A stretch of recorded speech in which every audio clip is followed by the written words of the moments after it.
Hi, I'm Dwayne Brown. Tonight on KPBS Evening Edition, fighting efforts in San Bernardino County grounded by a drone. The search for the pilot violating restricted airspace. The Affordable Care Act is here to stay.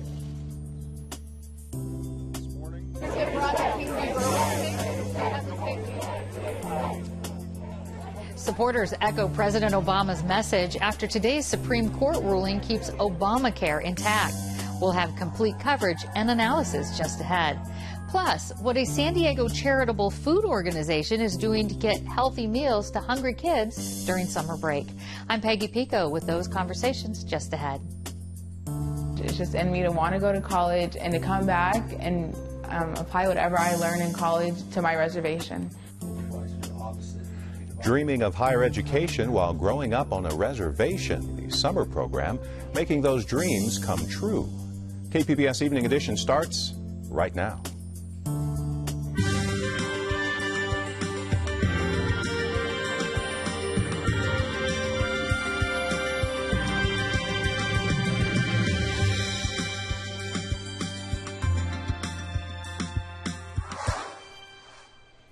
Hi, good evening. Thanks for joining us. One step closer to the governor's desk, a hotly contested bill calling for all public school students to be vaccinated.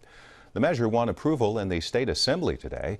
It would give California one of the nation's strictest vaccine laws by striking the state's personal belief exemption. Only kids with serious health issues would be allowed to opt out.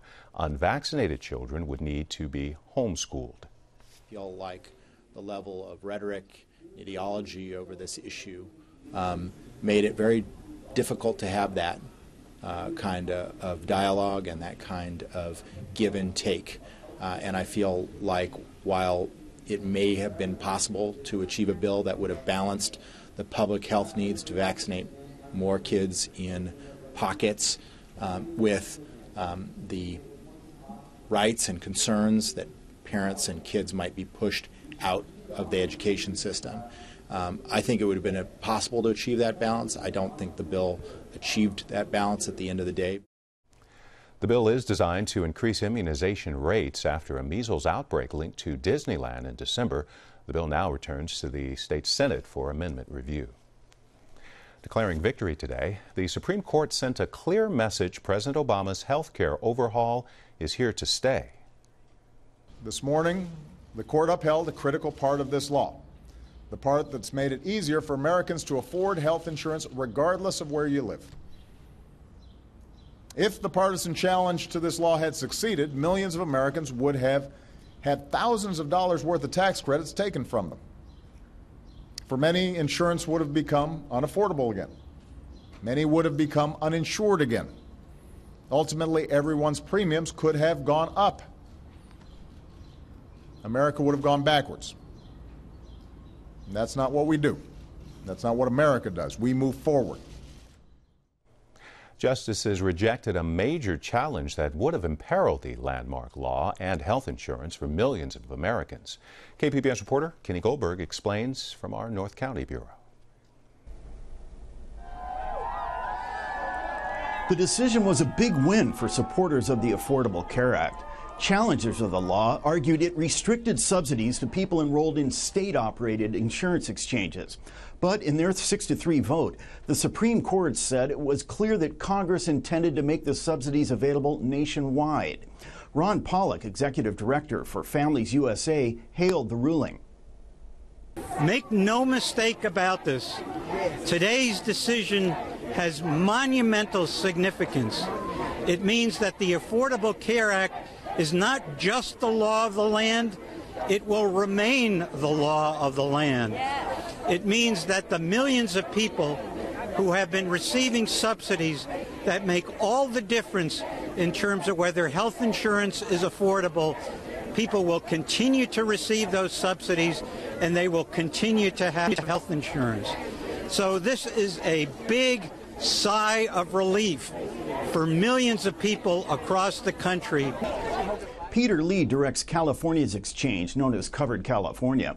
He says had the decision gone the other way, the effects on the state would have been minimal. Because we would have still been able to provide subsidies.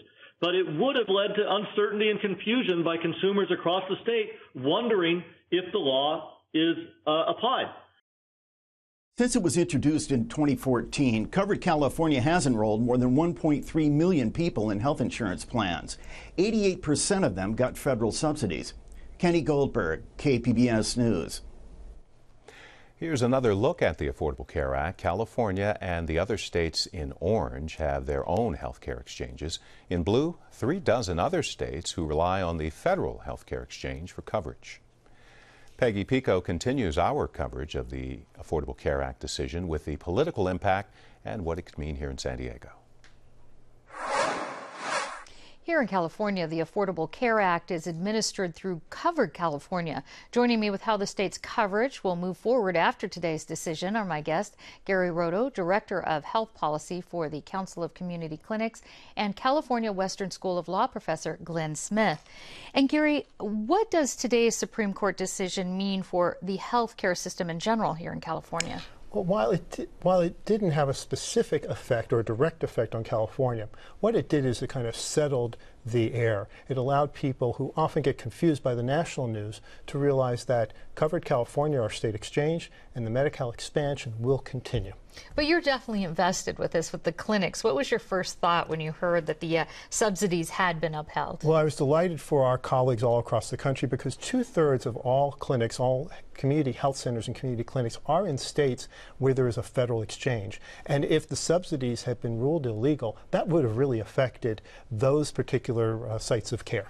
And Glenn, what did you think about? Were you surprised by the 6-3 outcome? I was. I think that we were thinking we'd be lucky to see the act upheld by one or the other of Justice Kennedy or the Chief Justice. So to have both of them agree on an opinion written by the Chief Justice was, I think, surprising. Well, in his speech today, President Obama, as I'm sure you heard, said that the Affordable Care Act is here to stay. ACA is here to stay. Now, supporters in D.C. were doing the same thing. They were fist pumping into the air. You know, ACA is here to stay, while opponents of Obamacare stood in protest. Now, Glenn, let me ask you this. Do you think today's Supreme Court ruling will put to rest this, or do you think that, you know, we're likely to hear about this into the presidential election?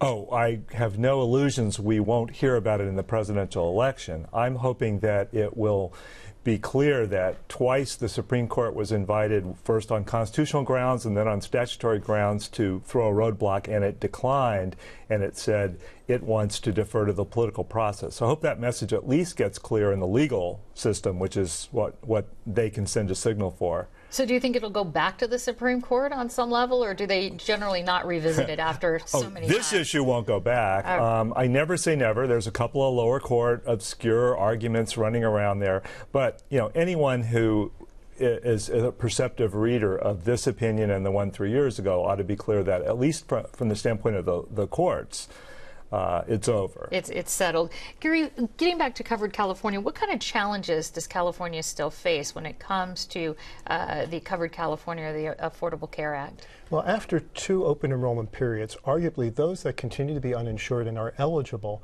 are the hardest to reach. So there's additional outreach that needs to be done almost on an individual to individual basis, certainly community to community basis. We'll continue to partner with Covered California to reach out to folks that are eligible for whether it's the exchange or whether it's the Medi-Cal expansion, as well as to those folks that may not be eligible for either, because, as you know, Peggy, community clinics serve anybody in the community, no matter their ability to pay. And when is open enrollment again? It's coming up again this fall. It'll be in the fall. All right. Glenn, on a different note, let's talk about the Supreme Court here. They have a few other rulings coming up. Are there any that have implications here in California? The one with the most direct implications is a case involving Arizona and whether a citizen commission to draw federal legislative districts is constitutional if it comes from voter initiative rather than from the legislature. And Arizona's law is very similar to California's. If the court were to invalidate the Arizona law, it would put a major cloud over California's law. And as we saw recently when the Citizens Commission drew the districts, they ended up being more competitive and more more districts that either party could win than before. So that has a political significance for us. But we only have a couple days left, right? Right, we do. Have till Monday? We have till Monday, unless they extend it. I think it'll be Monday. But, you know, we have some other big important decisions like same-sex marriage and lethal injection and others that will have an indirect effect on the national policy on those things. In the meantime, we move forward with Covered California and ACA. Glenn Smith and Gary Roto, thank you so much. Thank you, Peggy. Oh, you're welcome. Palomar Hospital in downtown Escondido is closing its doors. We first told you about board members deciding on the fate of the 65-year-old facility. Today, they voted to consolidate operations and move several departments to the new Palomar Medical Center on the west side of Escondido. Hospital leaders say the hospital closure will save $20 million. They plan on investing those dollars into patient care. Authorities on drone watch now above a major fire burning in San Bernardino County. The lake fire has been burning through rugged terrain in the San Bernardino Mountains for more than a week now. Last night, a hovering drone prevented pilots from fighting the fire. KPBS tech reporter David Wagner has more. Aircraft battling the lake fire were temporarily grounded Wednesday evening after a drone was spotted in restricted airspace. Officials say the drone could have endangered pilots dropping fire retardant on the blaze. CAL FIRE spokesperson Lynn Tolmachoff says the drone operator wasn't found, but if identified, they could face charges. You could put somebody's life at stake, and this is something that we don't want to see continuing to happen throughout the summer. Officials can't say exactly how much ground was lost because of the drone, but the fire did become less contained overnight, spreading to about 24,000 acres. Crews have been fighting this fire for over a week now. David Wagner, KPBS News.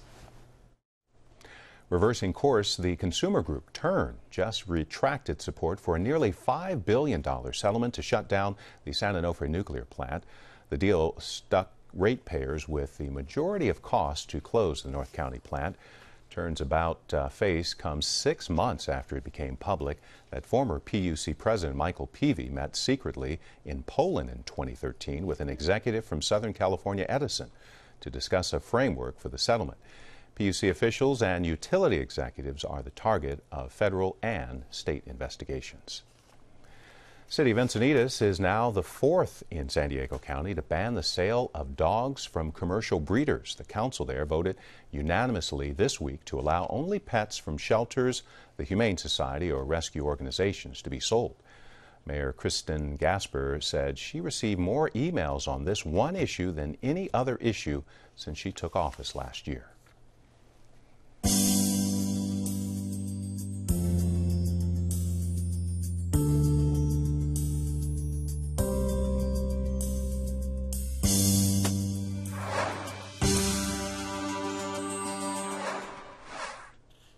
On the education desk, a new UC San Diego initiative seeks to create a college-going culture on Native American reservations. KPBS reporter Claire Trageser tells us how summer classes are helping Viejas and Sequan students feel better prepared for college. Rayanna Sandoval grew up on the Sequan Reservation in East County. She will be a senior at Steele Canyon High School in Spring Valley this fall and knows what she wants for her future. Being Native American, especially and living on a reservation, I just want to go to college. It's just in me to want to go to college and to come back and apply whatever I learn in college to my reservation. She says that's not the case with all of her friends on the reservation. College is looked at as maybe too expensive, or people that are just done with school, and that's really not how it should be. How many numbers do we know of these three variables that are given in the picture? A new program aims to change that. To do the opposite, which would be divide. UCSD Extension is launching a partnership with 2 Native American tribes to provide college preparation classes. If you want, you can do 10 over 4. It doesn't matter the order. Students from the Sequan Education Department and the Viejas Tribal Education Center will take the classes and go on trips to places where they can learn science firsthand, including the Biosphere 2 in Tucson, Arizona. I think more recently there was, yes, a lack of, the enthusiasm for college, the need to, better yourself. I think we kind of got, stagnant, and we're, happy where we were. We didn't want to look to better ourselves. Gabriel Tisam is on the Viejas Tribal Council. He didn't go to college himself, but is hoping the chance to travel will motivate other Viejas students. It goes to show that college isn't just a lot of studying, hard tests. There's fun things you can do. You can go out, find an interesting way to study, do experiments. He says going to college is important for the future of his tribe because it draws in new perspectives. Life experience that you might not get here on the reservation. Not only for the younger kids, they get to see and experience these, but maybe their parents or somebody else might say, hey, look what my kid's doing, and realize that they may also be able to go and continue their education as well. 24% of young adult Native Americans have at least a 2-year degree, according to census data. That's compared to 39% of all young adults. UCSD says less than half of 1% of its undergraduates were Native American last fall. Try to go down the traditional model. Ed Abeda says increasing that number is one of the goals of this initiative. He's an assistant dean for UCSD Extension. We just don't want to be just the campus on the hill. Instead, we want to be able to showcase our abilities to reach out and celebrate and embrace the cultural richness and the heritage of our community. UCSD Extension also partners with other groups, including the college prep program Reality Changers in City Heights, to further broaden its reach. UCSD at times has not been open and engaged. And for us to be recruiting and inspiring the next generation of leaders, this is where that pre-engagement, the inspiration, and hands-on approach to science and research occurs. This summer, 8 students are visiting Biosphere 2, while others head to Washington, D.C. and Hawaii. The 1-week program costs $2,600 and uses no state funding. Students' trips are paid for with a combination of grants, money from the Viejas and Siquan tribes, and the students themselves. Next year, all of the Viejas and Siquan high school students will get the chance to go on a summer program. Senior Rayanna Sandoval will be going to Hawaii through the UCSD Extension program. She says she has to take advantage of it. My community nowadays, because I'm given so many opportunities, for example, this UCSD Extension program, that my parents, my grandparents were not given. And I feel like every opportunity that's there, I should immediately take it. Claire Tregesser, KPBS News. KPBS video journalist Katie Shulove helped produce that story. Jugglers, acrobats, live music, and free barbecue. That's how San Diego Unified kicks off its summer program to fight hunger when school is out. KPBS reporter Matt Bowler was there. I got a hot dog, a watermelon, and a steak. That's 5-year-old Sasha Fagan. She goes to Avondale Elementary in Spring Valley. During the school year, she eats lunch in the cafeteria. But this is the summertime. Nearly 60% of the district's students are on the free and reduced lunch program. The district says low-income families are the most affected by food insecurity during the summertime. For 12 years, San Diego Unified has been hosting the Summer Fun Cafe at parks, schools, and rec centers all over San Diego. Everyone under 18 years old eats for free. It's Torrin Childress's first year in charge of the Summer Fun Cafe for the district. He says just because it's summertime, it doesn't mean children should go hungry. When school is out, hunger is not. And a lot of kids in this community don't get the opportunity to eat meals, once they're out of school. Not only is the district serving lunch, but at 17 of the locations, breakfast is available too. Again, that's free to anyone under 18. For more info and a complete list, check kpbs.org. Matt Bowler, KPBS News.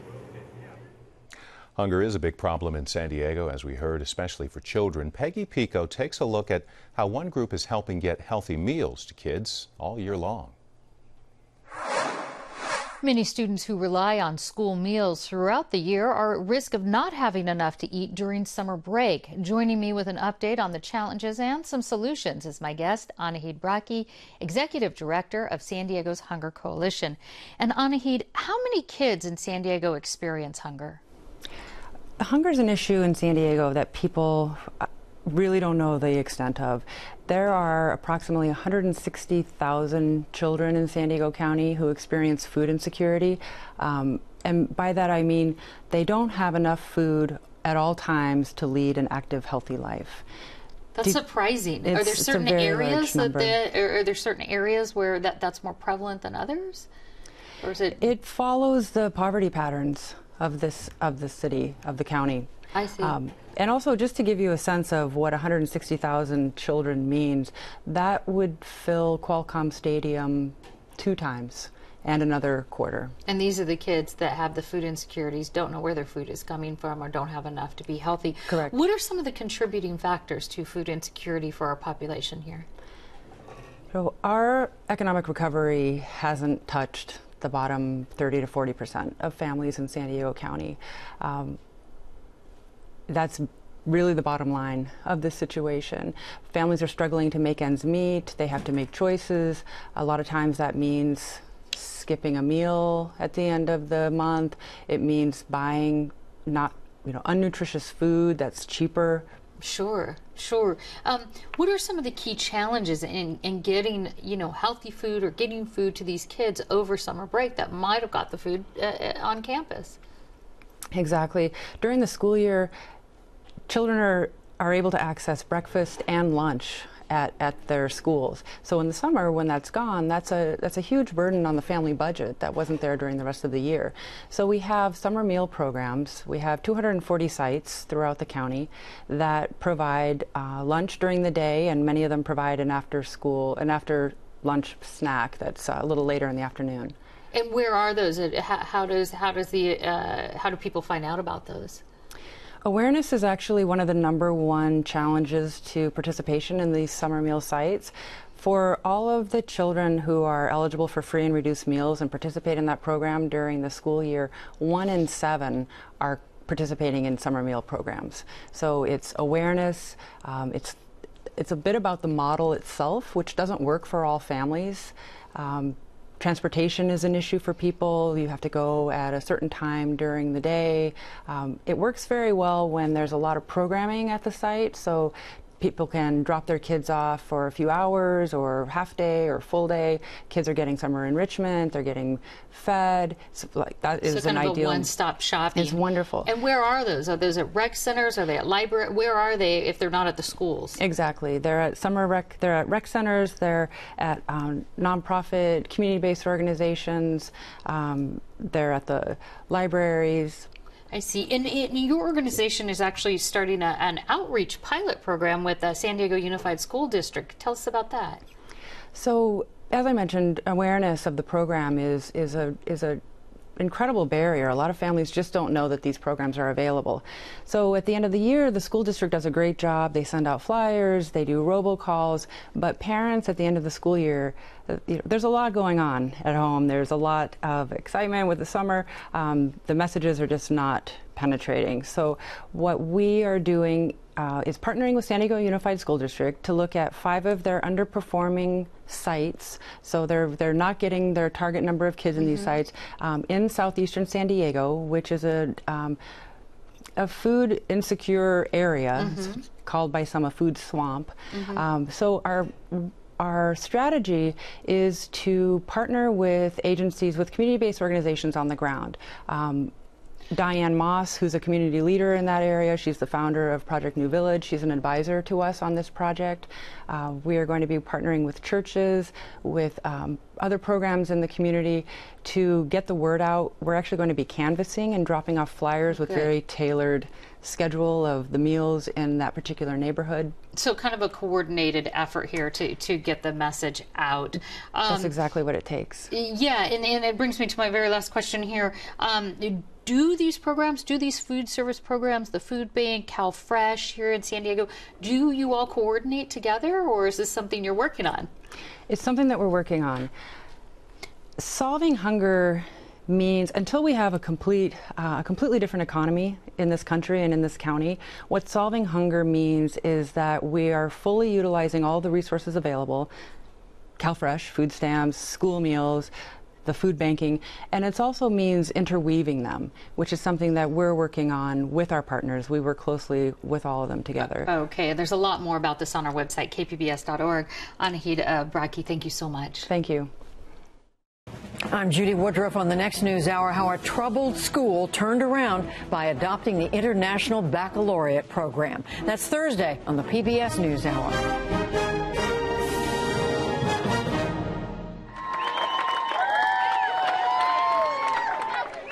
Nothing but cheers as sailors took their first steps off the USS Milius, welcomed back with hugs and from loved ones after the guided missile destroyer returned from a lengthy 8-month deployment. It was really hard when he left, but it's better now that he's coming home. The ship covered nearly 71,000 nautical miles, conducted several search and seizure missions, and worked in international maritime security exercises. This is the ship's last homecoming here.